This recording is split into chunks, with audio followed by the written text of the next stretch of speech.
बिस्मिल्लाहिर्रहमानिर्रहीम अस्सलाम वालेकुम। मैं हूं करामत मुगल और मेरे साथ हैं ईसा नकवी। नकवी साहब परवेज़ खटक साहब केपी में मुकम्मल तौर पर एक्टिव हो चुके हैं। बहुत सारी खबरें उनके हवाले से आ रही हैं। तहरीक इंसाफ के हवाले से क्या कुछ होने जा रहा है? देखें इकराम मुगल साहब, इस हवाले से आपको याद होगा कि सबसे पहले हमने ही अपने चैनल के ऊपर, सोशल मीडिया पे, इसी यूट्यूब चैनल के ऊपर ये खबर सामने रखी थी कि जो इस्तेहकाम पाकिस्तान पार्टी है, तरीन का बाब बंद, जी उसका टाइटल भी ये था, तरीन का बाब बंद। और बड़ा झटका लगा इस्तेहकाम पाकिस्तान पार्टी को, क्योंकि वो जो रिजल्ट्स अचीव करना चाह रहे थे आईपीपी बनाकर, वो हुए नहीं। और अब आईपीपी का मुस्तकबिल एग्जैक्टली क्या होगा, अभी चीज़ें जो है वो बड़ी फ्लूइड है। सही। लेकिन परवेज़ खटक क्या कर रहे हैं तो ये देख लेंगे। इसमें फिर अहम सवाल ये है कि शिकस्त और फतह का दारोमदार किस बात पर होगा। एक बहुत ही ट्रिकी सवाल है। सही। देखें, जो खैबर पख्तूनख्वा है ना, वो बहुत इंपॉर्टेंट है। 9 मई के वाक़यात के बाद तहरीक इंसाफ के जो क़यादत का लेवल है, जो सेकंड टियर और थर्ड टियर लीडरशिप है, उसमें बड़े पैमाने पर पंजाब में डेंट पड़ा है। सिंध में बहुत ज़्यादा प्रेजेंस थी भी नहीं, सही। सिंध भी डैमेज हुआ है। पंजाब में आपने देखा बहुत से लीडर्स छोड़ गए, इलेक्टेबल्स छोड़ गए। वो कई खानदान जो हैं, जो साल साल से मीडिया में खास तौर पर जो प्रोमिनेंट लोग थे जी ना, जी जो जी। बड़े बड़े चेहरे थे, जो करीब भी नजर आते थे, जो नुमाइंदगी करते थे, टॉक शोज में जाते थे, वहां पर जाकर पीटीआई को डिफेंड करते थे, वो छोड़ गए। लेकिन खैबर पख्तूनख्वा से आपने देखा कि कोई इस किस्म की बड़ा नाम सामने नहीं आया। नहीं आया। और दावा क्या था जिस वक्त इस्तेहकाम पाकिस्तान पार्टी बनी, कि ये फेज 1 है। जी। और अभी आप देखेंगे इसके बाद फेज 2 होगा, फिर फेज 3 होगा, फिर फेज 4 होगा, और नाकों चने चबवा देगी। और ये इस्तेहकाम पाकिस्तान पार्टी, जहांगीर तरीन, ये को बहुत बड़ा इम्पैक्ट डालेंगे। ये जी। किंग मेकर बन जाएंगे। ये पीपल्स पार्टी के पलड़े में अपने वोट डालेंगे तो पीपल्स पार्टी हुकूमत बनाएगी। ये नून लीग के पलड़े में डालेंगे अपने वोट तो नून लीग हुकूमत बनाएगी। लेकिन उस वक्त भी हमने उसके हवाले से बहुत गुफ्तगू की थी कि क्यों इस्तेहकाम पाकिस्तान पार्टी, उसके प्लस पॉइंट्स तो हैं, लेकिन उसके जो नेगेटिव पॉइंट्स हैं ना, वो इतने ज़्यादा हैं कि वो इम्पैक्ट क्रिएट कर ही नहीं सकते। बिल्कुल सही। वो शायद एक आधी सीट भी बमुश्किल जो है वो निकाल पाए। और अगर उनकी सीट एडजस्टमेंट भी हो जाती है, देखें, अगर आपका नारा जो है वो पीडीएम के खिलाफ नहीं है ना, तो फिर बेहतर यह है कि फिर आप पीडीएम की जमातों को ज्वाइन करें। जी। मतलब आप फिर जम हो जाए ना। सही। आप डायरेक्ट नून लीग ज्वाइन कर लें, अगर आप कहते हैं कि नून लीग बहुत अगर वो अच्छी है लें तो।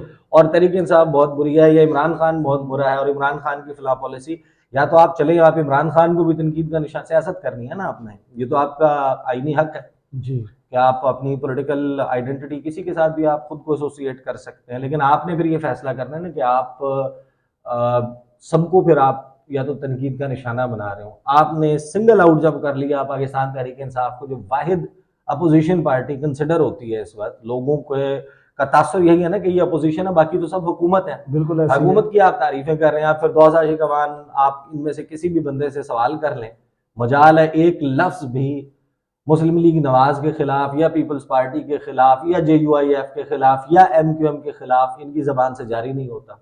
सही। तो इसका मतलब ये हुआ कि फिर आपने जाली किस्म की पार्टी बनाई, उसका नतीजा ये होना था। और उस वक्त फिर हमने कहा था कि देखें, जो केपी में चल रहा है ना, अब पाकिस्तान तहरीक इंसाफ को भी जरा सोल सर्चिंग, खान साहब को भी देखने की जरूरत है। उन्होंने जनाब कमेटी बनाई और उस कमेटी में कि ये मुज़ाकरात करेगी और परवेज ये खटक करेगी, है। हर जगह के ऊपर नाम होता था।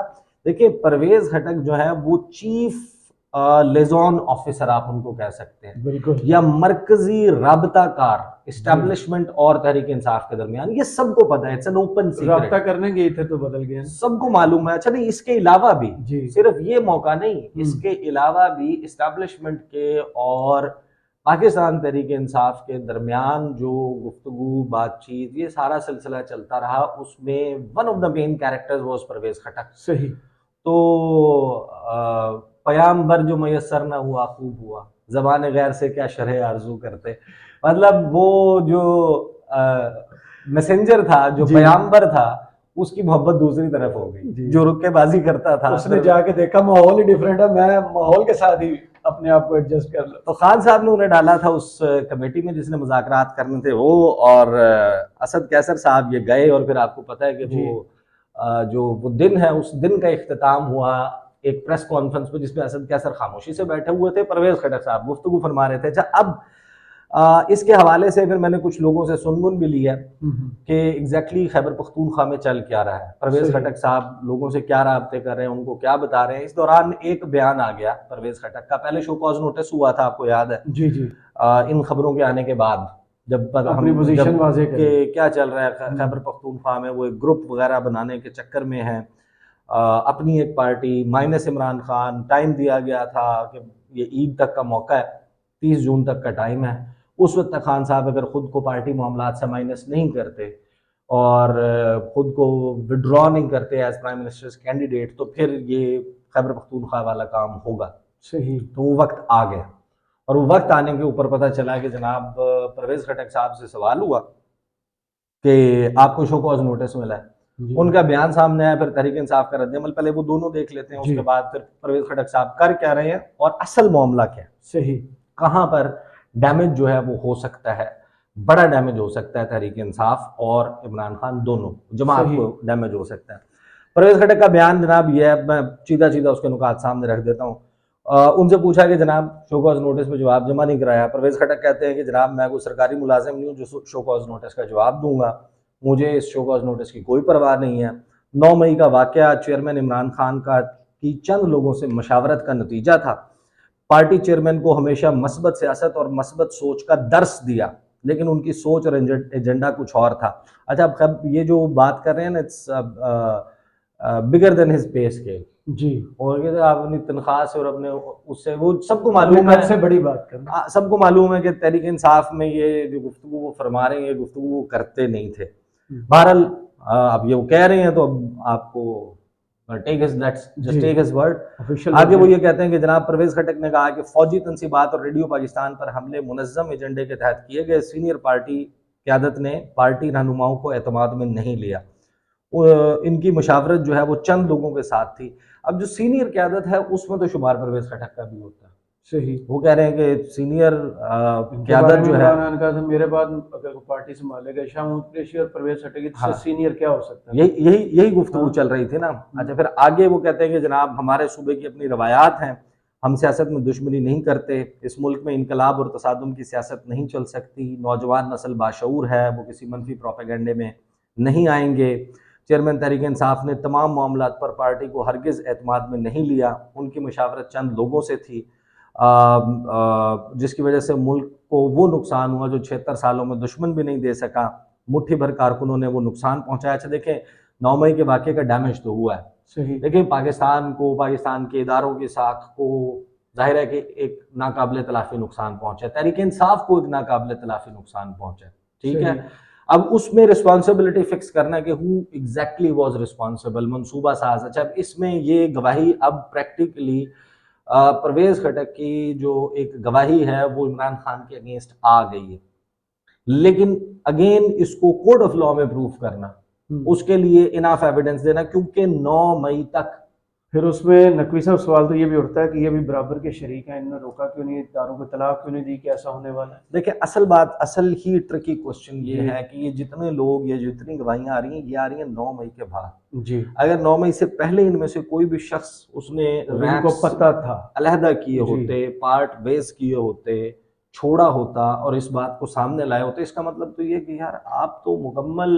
शरीक जुर्म थे। बिल्कुल ऐसे ही। यानी अगर इसमें for example let's just assume कि this exactly was the plan, तो आप उसकी सक्सेस का वेट कर रहे थे कि वो कामयाब हो जाता तो आपकी बल्ले बल्ले हो जाती। जी, यही इसका मतलब आएगा। अच्छा, बहरहाल आगे वो ये कहते हैं कि जनाब सूबे के तूलो अर्ज में मशावरत का अमल शुरू किया है, साबिक पार्लियामेंटेरियंस के साथ मशावरत शुरू की है, बहुत जल्द कौम को अहम खबर मिलेगी।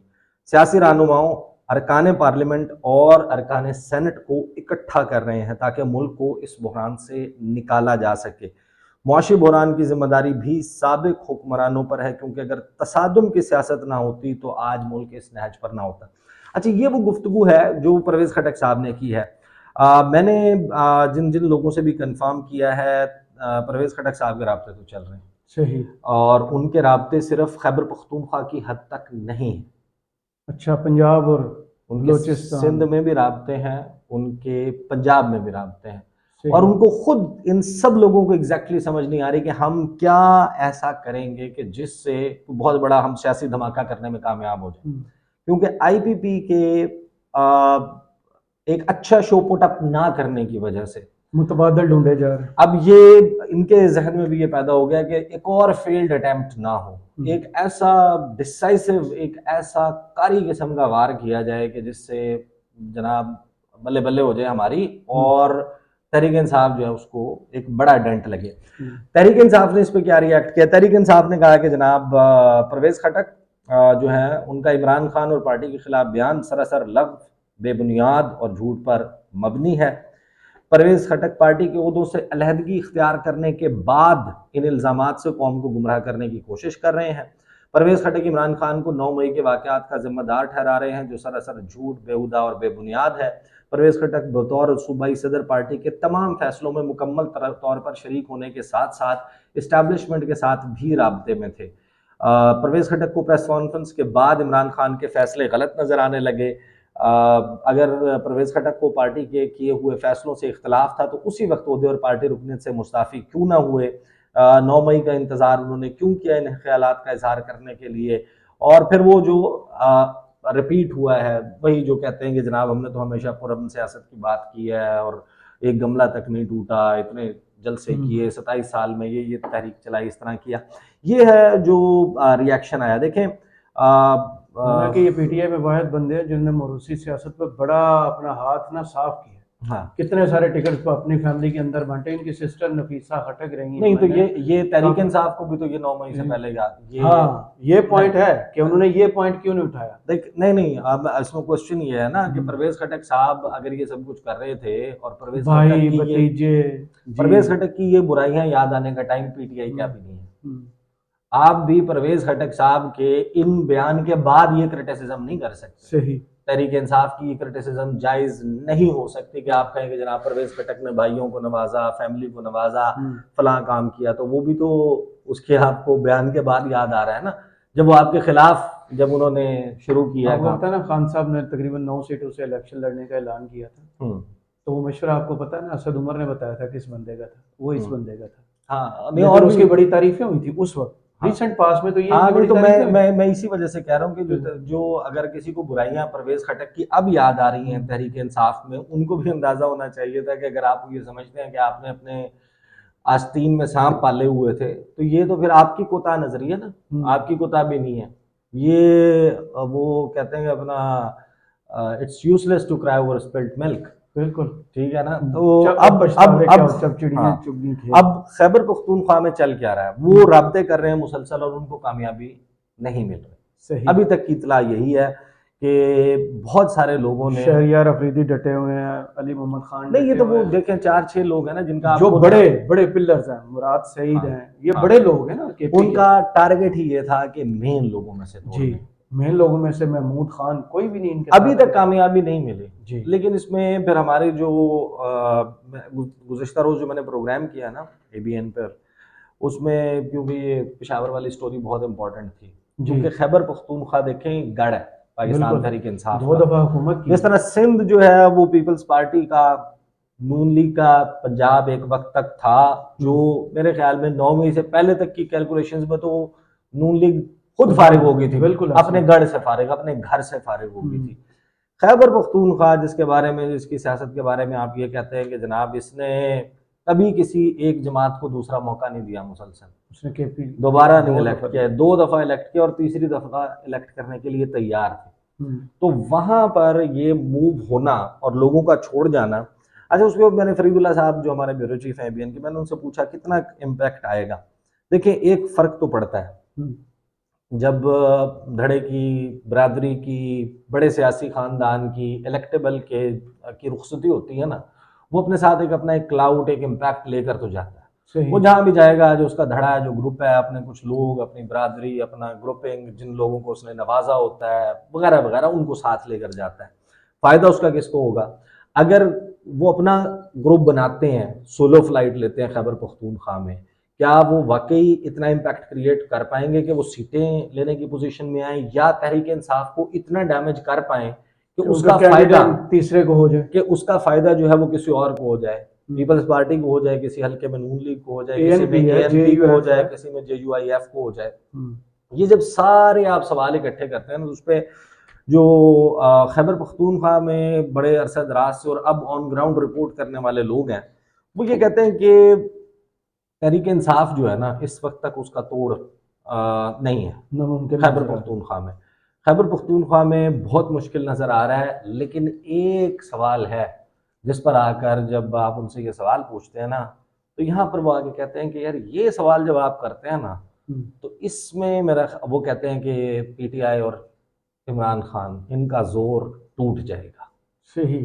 वो क्वेश्चन ये आता है कि अगर इमरान खान नाअहल हो जाते हैं, अगर इमरान खान इंतखाबी सियासत से आउट हो जाते हैं और ये चांस ख़त्म हो जाता है कि Imran Khan will make it to the national assembly, चाहे अपोजिशन लीडर के तौर पे, चाहे आज पेशी भी है किसी भी तौर पे, नैब कवानीन में तरमीम के बाद। क्या उस सूरत में वो पार्टी जो इर्द गिर्द घूमती है चेयरमैन तहरीक इंसाफ के, जिसको आप कहते हैं कि वन मैन शो है, और वो फिर प्रूव हो गया ना कि सारी पार्टी असल में तो रिवॉल्व कर रही है इमरान लेकिन वो खान कहते हैं मैं के। जेल से बैठ के भी इलेक्शन लड़ूंगा और मेरी पार्टी जीतेगी, वो ये ऐलान भी कर चुके हैं। क्वेश्चन यही है ना, देखें सवाल ये है कि जिस वक्त वो नाअहल होंगे और वो प्राइम मिनिस्टर के कैंडिडेट नहीं होंगे, क्या उस सूरत में वोटर उसी एंथुजियाज्म के साथ बाहर निकलकर वोट डालेंगे जब उनको ये मालूम होगा कि इसका नतीजा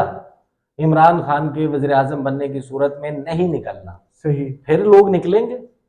ये बड़ा इंपॉर्टेंट क्वेश्चन है। रिएक्शनरी भी बहुत है। नहीं, देखें, एक सूरत हाल ये थी कि जब इमरान खान ने 8-9 हल्कों से इलेक्शन लड़ा और लोग फिर भी निकले, बावजूद इसके कि उनको पता था कि उन्होंने कौमी असेंबली नहीं जाना। बिल्कुल ऐसे ही। लेकिन ये क्वेश्चन मुख्तलिफ है। लोगों ने at the end of the day अपने बहुत से, किसी ने नौकरी करवानी होती है, किसी ने काम करवाने होते हैं, किसी का कोई काम होता है किसी सियासतदान से, किसी का कोई, ये जो हवा चलती है ना, जो हवा का रुख बनता है, उसका भी बड़ा इम्पैक्ट आता है। और उसमें ये क्वेश्चन बड़ा ही इम्पोर्टेंट होगा कि जो गुफ्तगू की जा रही है कि इमरान खान ने गिरफ्तार हो जाना है अगले 10-15 दिनों में, आज पेशी है। आज के हवाले से कुछ लोग तो दावा कर रहे हैं चेंज कर दिए कि ज़्यादा से ज़्यादा 1 हफ्ता, लेकिन हो सकता है कि अभी 1 हफ्ता 1.5 हफ्ता और मिल जाए, उसके बाद वो मरहला आए। और उसमें बड़ा जो है वो होगा कि जिस वक्त वो उनको गिरफ्तार अगर कर लिया जाता है, जिसके हवाले से अब क्राइम तो यही बताते हैं कि वो हो जाएंगे, उनकी जेल में मौजूदगी के दौरान जब ये पॉलिटिकल कोई मूव होती है इस किस्म की विद इन पाकिस्तान तहरीक इंसाफ, तो वो बड़ी कारगर और बड़ी लेथल हो सकती है। बहुत शुक्रिया ईसा नकवी, आपके तजिए का कमेंट्स बॉक्स में ज़रूर बताइएगा। ये वीडियो आपको कैसी लगी। इजाज़त दीजिए, अल्लाह हाफिज़।